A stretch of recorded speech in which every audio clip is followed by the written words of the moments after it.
Tactics, Spurs, women's roster.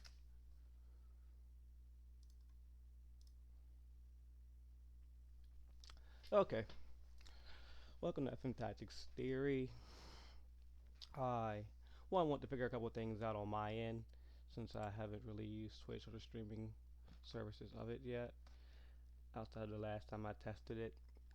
And so I wanted to I know we have a completely different tactic system now, but I wanted to try to, in my head, walk through the players we have, the team I'm gonna use. I'm gonna use Tottenham Women's team, if it loads. And I generally I watch many of their games. I watch both the men's and women's teams, so I know generally how the players play and who they are and the kind of their play style for the most part. But I have no idea what ratings they're gonna give them if we're being honest, right? Like the women's side, like I have no idea. Like I can make some assumptions. Like Jessica Nash is pretty speedy, so she'll probably have a 15 or up in speed and acceleration. But outside of that, like outside of little things like that, I couldn't tell you how they're gonna do the players, right? Oh, it's finally starting to load. So I'm just gonna go through the players because honestly, how the women's system works, from my understanding, most of them are on very short contracts, and so there's not much in the sense of worrying about.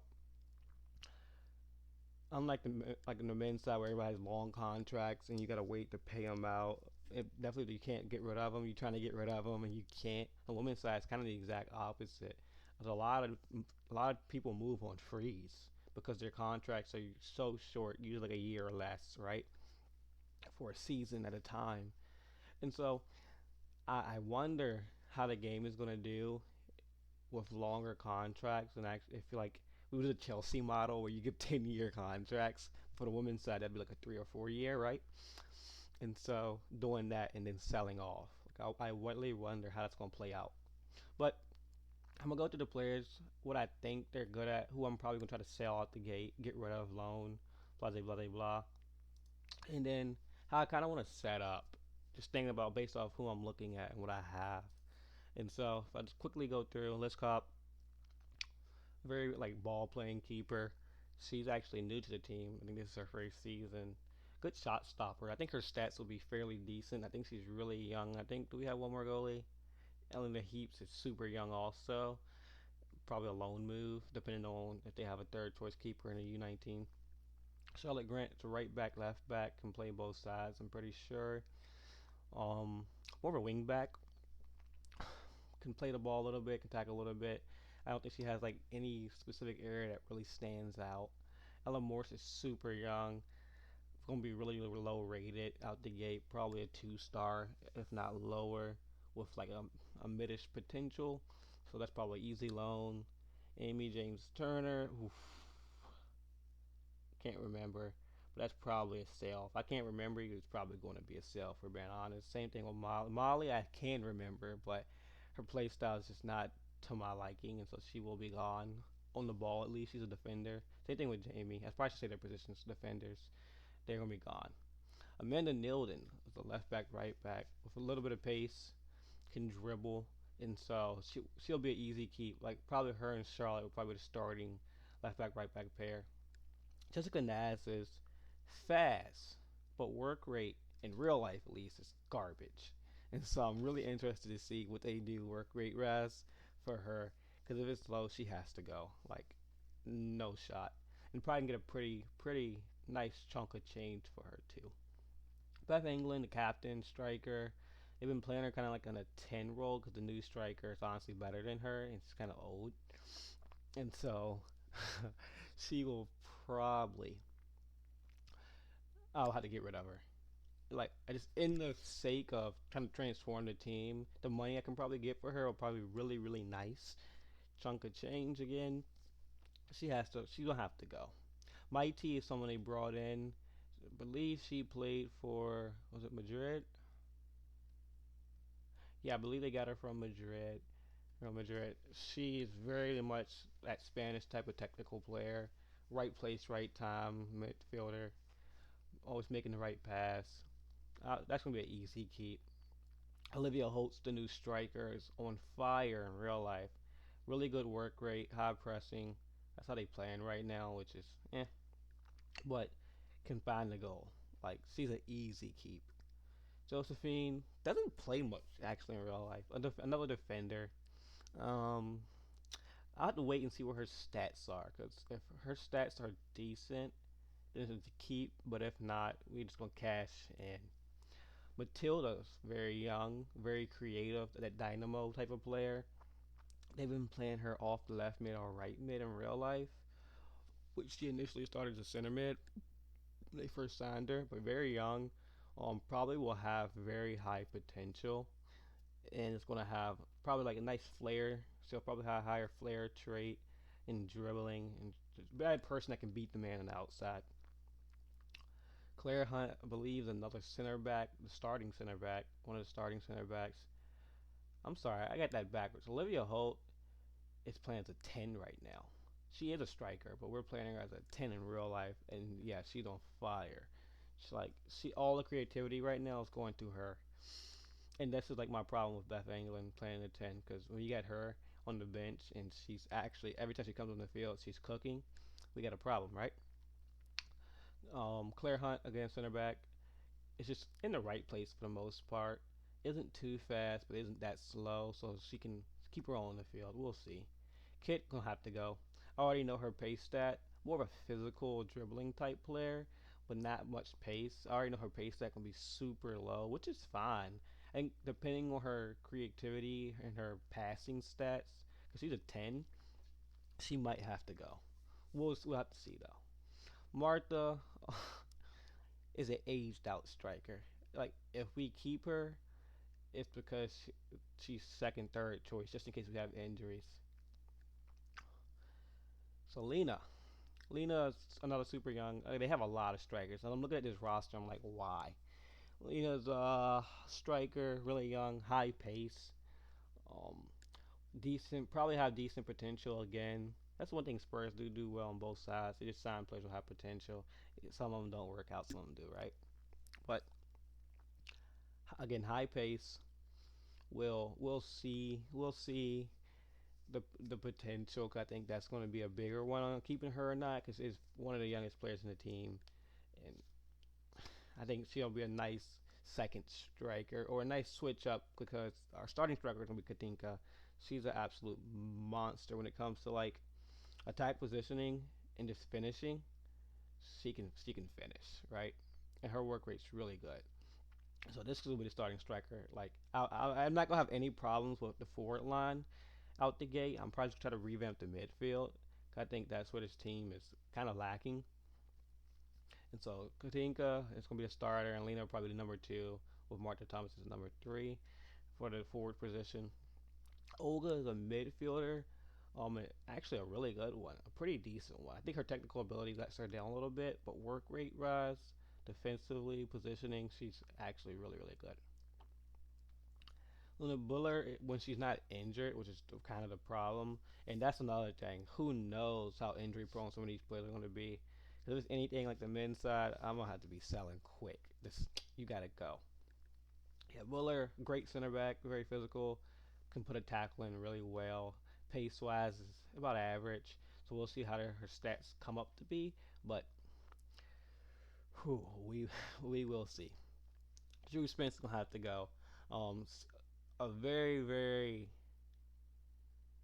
I don't know. I'm not a fan of her personally, and that's all I'm gonna say. I'm just not a fan of her. Can be very creative at times, but the other aspects of being a midfielder, she doesn't do well in my opinion. And so outside of being creative, which you can only have so many tens on the field, so when you play her in the eight, it's like, come on, man. And so maybe that's the coach's fault, not her fault, but she has no place in the team I'm building. Suminen, that's a hard one. I think she's also one that's going to come down to. She'll have to come down to how the stats are looking, because she's a decent midfielder. I think she's up there in age, and she's probably on one of the bigger contracts. I didn't talk about that in this team. Like the players that are probably on the giant contracts, because like I know for a fact, Beth is on a huge contract for their standards. Beth is probably on a decent one. Mighty's newer player came in with kind of high anticipation of what she could be because how good she was at Real Madrid. So she's probably on a decent contract. Kit's probably on a nice contract because she's been there for a while at playing. She was one of the more important players as of late. Martha might be on a lower contract because she's been fading out playing time wise. We'll on a nice contract probably. Neville, which we'll get to her, but she's probably on a great She's probably on one of the bigger contracts too. But value wise, she's probably the most valuable player on their team. But ultimately, we'll see. Heaps probably the backup goalkeeper. I probably just keep her. I feel like for me, the goalkeeper position, I feel like if your defense, because I'm hoping how they revamp the gameplay, that I can set up a very solid defense and just kind of not have to worry as much about the goalkeeper actually having to make saves, which it'll be interesting. We'll see. Backup goalkeeper. So if someone get hurt, oh well, she can play U19, whatever. Neville. So Neville's like an England international. She's like rock solid. She's just really good at what she does, which is she's more like a fullback type, in my opinion. Like she does go forward and gets involved in the play, but I see her more as a fullback more than anything. And I think she's gonna have a high value if I were to try to get rid of her. And so it's probably why I will get rid of her because we have 3, 4 right back, left back pairs. Yeah, we got Nilden, Charlotte, Ella.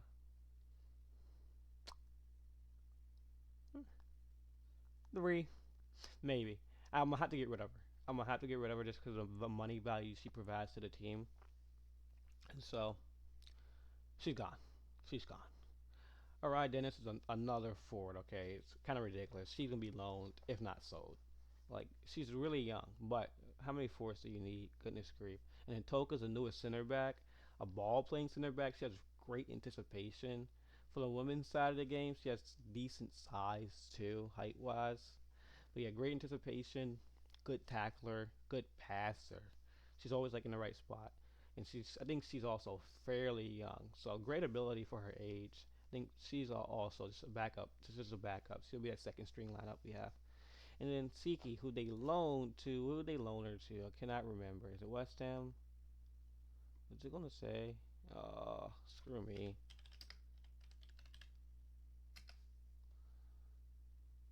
Yeah, they loaned her to West Ham. Another young center mid talent, and honestly, if she has high enough potential, oh crap, that sucks. If she has high enough potential, she will be worthwhile. Well, I'm just pull up the U19 now. She'll be worthwhile to just keep, cause holy crap, she will be elite. She played well in the little bit of time she played. 'Cause they brought her in last season. I actually don't know any of the U19 players. So all of these will just be potential based. If I see like a 4 star or 5 star potential, which these are like toddlers, no offense to them. But if I see any probably 4 to 5 star potential players here, and they have at least a half a star in their current ability, they'll probably get called up right away because that'll be our probably best bet. Our best bet to anybody look like a baller? Not really. That's kind of sad. They're like toddlers. Yeah. Anywho, that'd be our best bet to try to make progression quickly. And so last year, I'll show what I would have done. Last year, I would have had a Regista, a Mazzella, which I guess that's going to be a space something now, attacking Mazzella with a gorilla. This is how I would have played in last year's game. I need an inside forward on attack, a winger on support, inverted wingback on support. Yeah, I would have played something like this with a deep lying forward attacking. Yep, so we have this over, this under, this push, this push, this push, this drop in, this wide but cut in, and then a libero support to create some overloads here, and then it's a center defensive to just play the space, right? And this is the team I probably would have played in last year's game with a high press, high line, and everybody did something similar because it just worked so well. Like this is all interchanging, but if you had that high press, if you had counter press counter with high block, much higher defensive line, you pretty much guaranteed to win the games, right? And so I'm assuming it's gonna be a little bit different this year, right? I'm assuming it's gonna be a little bit different this year, and that would make sense. And I think for the good of the game, that'd be great if more tactics work. Because I played 4-4-2s, 3-5-2 to try to recreate tactics from old, and they worked somewhat, but nothing worked as good as this high block, much higher defensive line counter press. And I would have had a short attacking width. I would have had a little bit wider so we can create some space. Left flank overlap, underlap, play out of defense, shorter passing, higher tempo. So I can get my tiki taka, kind of work the ball into the box. And I'd usually put this on be more expressive depending on how good my team was, right? And this is what I used every year, right? And we have the penetration, it's decent, solidity, so the defensive parts of it is better on the left side and the right, and the support score. And I usually work all of this out, so it say the game like based off this website, they say the tactic is perfect. If it had good solidity, good support, and good penetration for attacking, and nice interchangings, and then this would say 5-star tactic, and this would be like you're much better in possession and decent out of possession compared to your opponent, and I score a lot of goals that way. And I could probably quickly do that, get it to fix, but it's actually not that big of a deal. So who gives a crap, right? It would be Mozilla support, winger, attack, Gorilla, probably like a ball playing. This one's something like that. I need solidity on the right, so this probably wants an inverted wingback defend. And it's getting a little bit better. Was it not like attacking? It doesn't like this little barrel. Still not enough. Richie, still not enough. But the numbers are getting greener, and you can see I'm getting better out of possession, but I'm dropping in possession. Anyway, doesn't freaking matter, right? I would have done that in previous games. But based off the plays I just seen, based off based off what I want to try to do, and then we have an in possession and out of possession. In possession, I'm tempted to do this. A 4-1-4-1. Well, out of possession, I meant out of possession. And I would be tempted. I want to try a mid block with a much higher defensive line or higher defensive line. So we're compacting the space in the middle. And so we'd have it pretty much be like this. Like this is what a mid block high defensive line would kind of look like. Like with this, honestly, it'd be like this. It'd be like this if it was a mid block high defensive line. And so we kind of drop. They get about midfield or a little like defense like right here. They get about there. We compress really high. Play an offside trap on the back end, but also have a very coordinated, which we'll see how coordinated is in the game. But a nice press from the midfield, and so they can pass up here, do whatever they want, passing it back and forth. But they're not breaking this block. They can try to play something over top into the gaps, and if the offside trap fails, then we probably have a sweeper keeper try to sweep it up. If they're not able to sweep it up, we're screwed. Live and die by the high line, baby. Big end style. But it makes us really hard to play through. And at times, that can easily be dropped back into this again. But it's the same thing, honestly speaking. Drop it to the standard, or you can switch to a high block if it's a team that you think you can beat up here, right? But with the ball, see, this is where like, it gets interesting because we have in possession tactics now.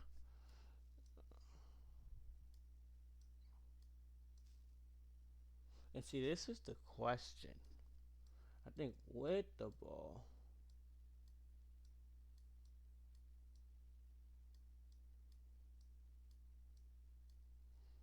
we go into the classic Pep 3-2-4-1, right? Or 3-2-3-2. we have we have one of those midfielders come up. Yeah, I kind of like it. I like what I'm thinking, right? We have one the left back drop in to create a three. We have the right back either drop into this into an inverted, or he goes up to be that winger, and have the other midfield stay. Have one of the midfielders. You can either have it where they drop into that 10 half space, and have this person kind of playing in this area here. Same thing here. So they can play that through ball, that cutting through ball to try to make a pass into the box or take a weird angle shot, which I hope they're not taking. And this depends on the striker just having great positioning if there's one striker, and having just great positioning and anticipation to be able to just get to that ball, like have that Holland sense of no. If you put that ball in the box, he will find a way to get on the end of it. And so that's just this would depend on the bat having a really good striker. This would depend on having a really good 10, having someone who, yes, these guys can link up really well. These are triangles. These are all triangles because this is so far back, but they'd be up here if we're being honest. This let me move all these up to really give it a better display of where they'd be. They'd be up here, and so you have triangles. You have this. This player's gonna be in this space, right? And so this does depend on a 10 that's really creative.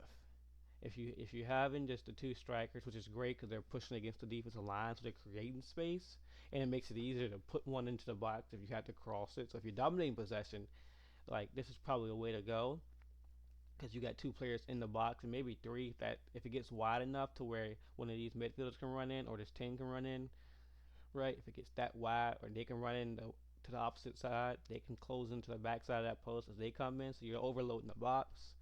This is fine, but you have to have a decent 10 and decent 8s. This, you don't need as good as a 10 because you get two to really kind of create the space around, and then this guy has to just be elite. So one of them depends on an elite striker, the other depends on an elite 10. So we'll see. Like I have some ideas, like what I want. I probably have Mighty, and I want to get Hasegawa. That's one of my favorite players. I think the equivalent to like get people to understand how good she is. She's like the Rodri. It's funny that they play in the same. They both play for Man City, but Hasegawa is like the Rodri of the women's game. Like her creativity. No, I'm gonna reword that. She's the Conte of the women's game.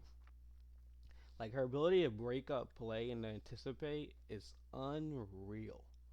It's actually like ridiculous the level she's at when it comes to just breaking up play, being in the right spot at the right time, and linking play. So like she's like linking play Rodri wise, but breaking up play Conte wise. And so I could have her here. And honestly, if it was her here, I would be comfortable doing this. I would be comfortable having her by herself here, and just trying to overload play. But it depends on how the game do her stats wise. They could do her completely dirty, but she should be one of the highest rated midfielders. So that's why I need the cash because I want to get her for sure, right? And so I could trust to have her here by herself, and probably do this actually. It'll leave us very vulnerable to counters, but we'd see. But this would create some really good overloads with two triangles here, so in a nice space here to really box crash. But again, this puts so much pressure in the back three, and so it's interesting. Might not do that. As I talk about it, that's probably a terrible idea. But I think this would be the probably the base setup, or or you could try to create a complete offensive overload. Have that have that one center back drop in, right? We can do a 2-3-5. It won't let me put these up here, right? But in theory, it'd be our whole team is above the halfway line. And like in that, but this would probably be like a very much shorter passing. Actually, no, it could still be shorter passing, but shorter passing probably standard or lower tempo. And you having a 2-3, and these wingers are in this space, right? Waiting for that quick pass to put it in. And this is like truly pep ball, which is probably not going to be my ideal all the time, but the goal is to, if we're playing like this, to constantly be since we're already here, probably have an initial. That would be a highline. I would have to highline press. Oops, screwing me. This stupid mouse. I would have to highline press to do that.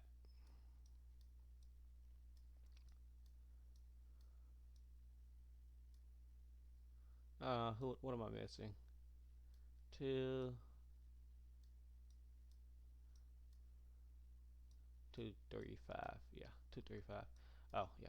Two. So they, yep. There we go. And this is just keep recycling the ball, playing patient till either one of these guys beat a man outside and cross it in, or cut it back, or they can, or this guy, if he's here, he comes here and puts one in. This would depend a lot on crossing, and so again, having a good striker and two decently sized mm, wingers or tens, depending on, or inverted wingbacks. Like, however you do it, you're depending on three goal getters in the box, or some people would take nice long shots, right? So I think this could be really this could be a fun year because having it in possession, out of possession, and as long as the game isn't super dependent on like everyone just pressing, like pressing being the guaranteed win, this will be great, right? And the only other thing I might think about doing is that 4-4-2, because again they have a lot of forwards, maybe a 4-2-2-2, but this is a 4-4-2. Having a lot of forwards, but again, this depends on having. I'll probably have to have like two deep line playmakers, or because I wanna. You don't want to be overloaded here, right? And maybe have more support. You have a high work rate winger, and so I'd have to have them on attack if I can, if it lets me. Two wingers on attack with probably inverted wingbacks. No, that's stupid. What I do is an inverted fullback with a libero. I just love the libero. It's gone, and so we'll see what they call it now. But I'm gonna switch this to an inverted winger. Have this on wingback support for the overloads. Cause this and this have this person on deep line forward, so they can interchange with these people. And this could actually be a Mazzella. A Corilla actually works better. We'll see what that's called in the game this year. I just love this pair. And then central defender defend. So then we have play here. Do I like advanced forward? Complete forward maybe? Yeah, complete forward works. So you have a deep line forward with a complete forward to kind of really you drop in. So it's kind of again playing a 4-4-1. This is like playing a 4-4-1-1 because your deep line forward is going to drop into that space, and the complete forward is just going to be everywhere, trying to interlink. So you have this player here, this there. You have this kind of being that water carrier this way. The Mazzella's being this way, and the winger just attacking that wing with this here. And honestly, inverted wingback support, yeah, like it's very aggressive. So I'm gonna drop the barrel back to defend like this with this creates a lot of overloads in the midfield. So it should be fairly easy with decent passing to get through. But, but we'll see. I think this truly all depends on. I haven't really checked the roles much. I know there's a whole site full of them now. Let's see. Oh, so yeah. So let's go through a couple of the roles really quickly because I haven't looked at them at all. They're mostly the same, aren't they? I'm never gonna use this line holding keeper. Come on, bro. No, I'm gonna use that. This might be my go-to or sweeper keeper. Um, Here we go. Where's my libero? This is crazy. I'm sorry. I don't care. They changed the name. That probably is libero. That's just wide center back with attacking or support role. But this is my libero. But it's still wide center back. It's covering wide center back, stopping wide center back. Wow. Yeah, this is my libero. So I'm gonna be using a lot of advanced center backs with a covering center back. Yeah, holds line, reacts to attackers. So this would be my offside trap with my advanced center back step in. It's interesting. Fullbacks. Inside fullback. Tucked behind center back line. I think it means in front. Okay, yeah. I do like this pressing fullback though. So if I want to do what I'm thinking about, having that fullback, because I really hate when I play any football-based video game and the fullback has a winger like literally 5 feet in front of him and does not press him. He just stands there and watches him receive the ball. And so this, if this does that, then I'm all for it. I'm all for it. Let's see, wingbacks. Oh, and they bring these pressing ones, but I like this playmaking one. And then this one is gonna be really key with my inside forward. That's gonna be the combination right there. That's gonna be the combination right there. So here's what I'm looking for. Let's see. This is interesting. This is my regista. Yeah, this is my regista. And so that's I love a regista and I'll be there for it. But the deep lying playmaker is probably just gonna be a great safe option all the time. And that screening one is very interesting because that might be that Conte based role I'm thinking of. Here we go. Where's my Mazzella? So this is kind of Mazzella, but this is interesting. There's two box to boxes. This is actually the Mazzala makes underlapping runs into wide channels because the Mazzala was kind of on that come out wide sometimes, but more of a Korea. Wide covering, block central zones, central. I wish they had the old name still. It's kind of jank. It's kind of jank.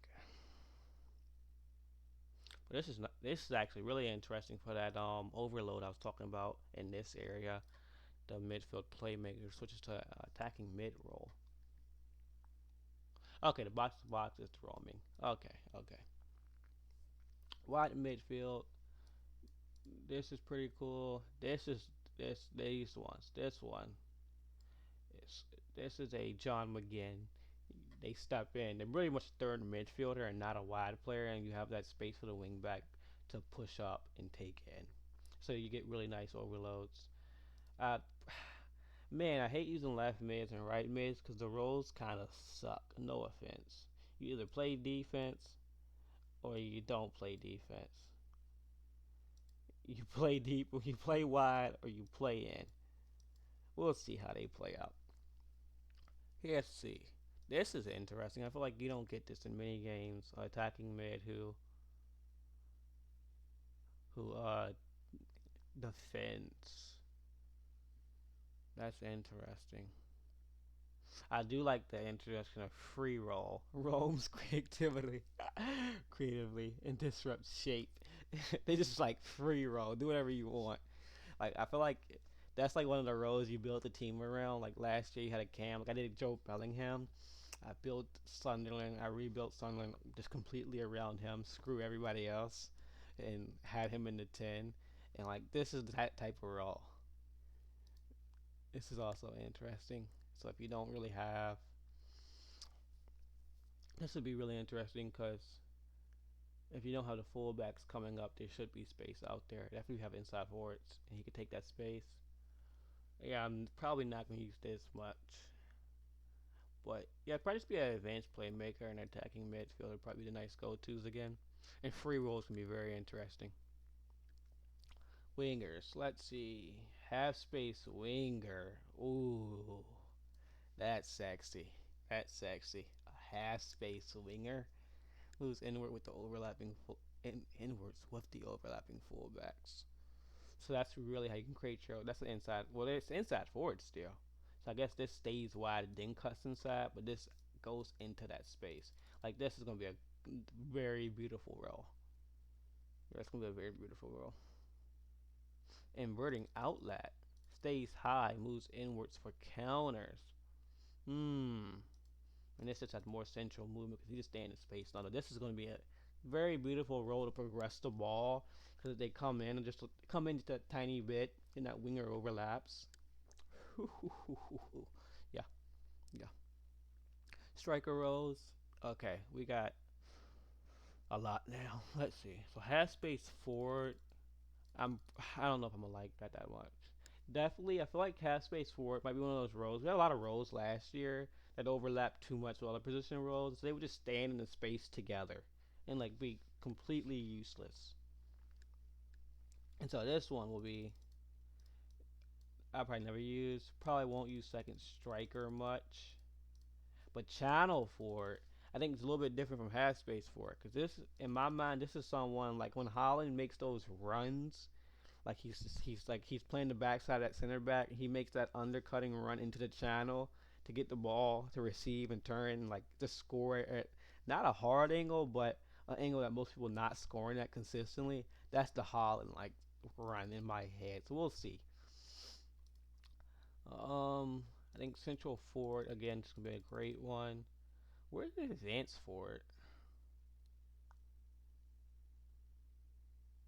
See, yeah, doesn't say anything about advance for it, but um, I've always loved trying to use target forward in video games, but that was really hard to make work perfectly. I think channel forward is just in half space for it. That's they will be the two most interesting ones to see people use and see what they do. Um, oh, and this is just pointing out where. Let's see if there's anything about advance forward. It's center forward plus central outfield. Like okay, okay. So that's kind of this is an interesting article.